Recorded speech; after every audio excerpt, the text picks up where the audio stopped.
guys, it is Scott the Steamroller Steen with winnersandwhiners.com. It is Sunday, the 16th of June. It's Father's Day, everybody. What goes great with Father's Day? How about some baseball?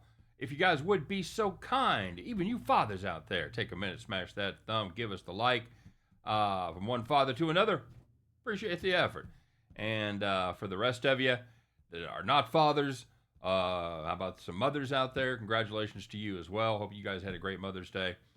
You smash that like button too, all right? Subscribe to the channel, ring the bell, blah, blah, blah. Check out winnersandwhiners.com, a fantastic resource. It's free. Previous predictions, every game, every day. It is a fantastic website. Make sure you check that out. Buy some premium plays while you're there. All right, what else?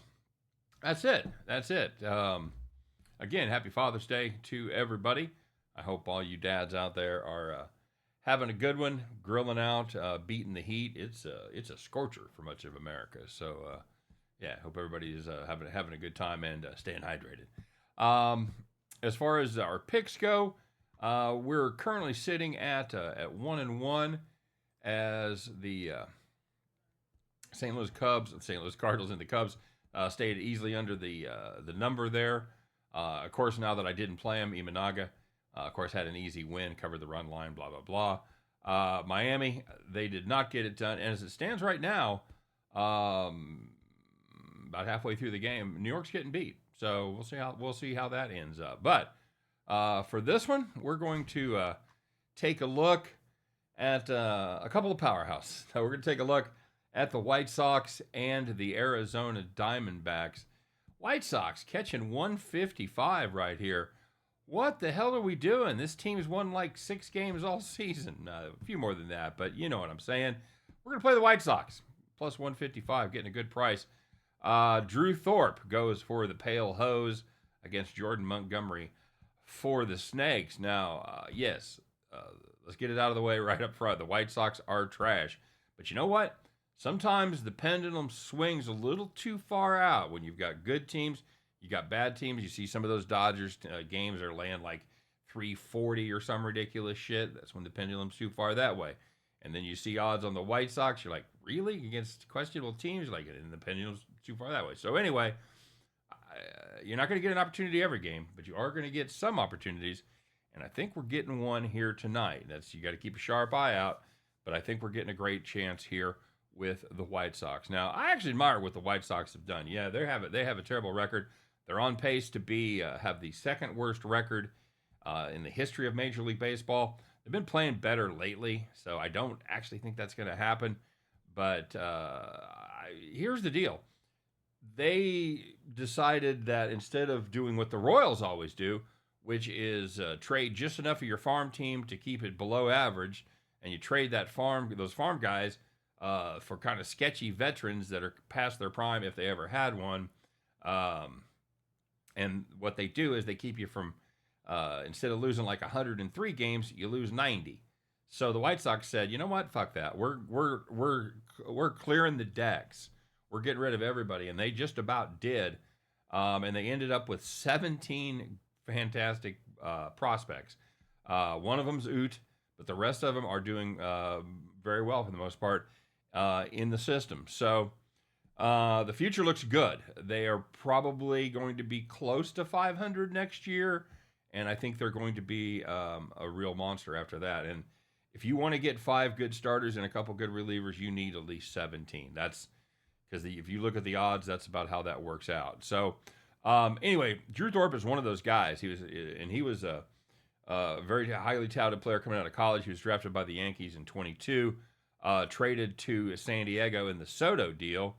And then San Diego immediately dealt him back in spring training to the White Sox as part of the Dylan Cease trade. So he's been an integral part of a couple of pretty big trades already in just 2 years in the professional ranks. He's made his debut last week. He was outstanding, gave up just 1 earned run, 3 hits in 5 innings. The main reason I'm on the Sox tonight, though, is to fade Jordan Montgomery. He has the kind of stats that when you look at him, you just assume he's made 3 starts and one of them sucked. But that's not the case. He had an injury coming out of spring training. He didn't make his debut till the April the 19th, where he's only made 10 starts, and they haven't been great. He's got a 6.58 ERA, 167 WHIP, and the amazing part is he's getting worse, a lot worse. Okay, over his last 3 starts, 13.11 ERA and a 257 WHIP. Just to be clear, yes, those 3 starts blew up his stats, no question about it. But before that 3-game slide, he was at 4.69 ERA and a 141 WHIP. So he was already having a less than stellar season. You know what?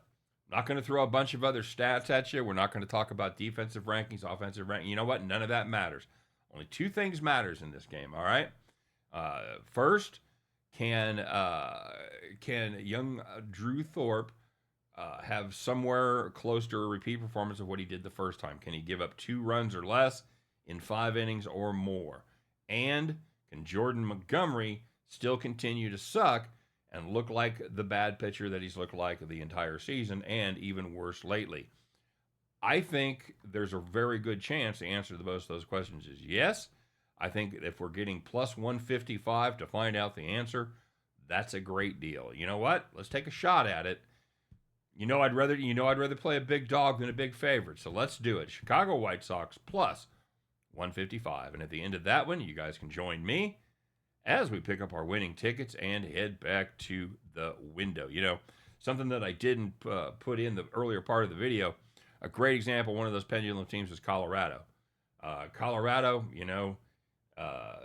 was a terrible road team. They started playing better, but the markets didn't respect that. So we caught them a couple times at a really good price. And that's what we're doing here today. All right. Hey, once again, happy Father's Day to all you fathers. It's the greatest job ever, man. It's I can't. You guys know I talk about my kids all the time. I have 4 great kids, and it's. I highly recommend it. If you have the opportunity, I highly recommend you do it. All right. You guys take care. Have a great day. Have a profitable day. And you know what? We'll be back tomorrow. Talk all about it. Take care. We'll see you then.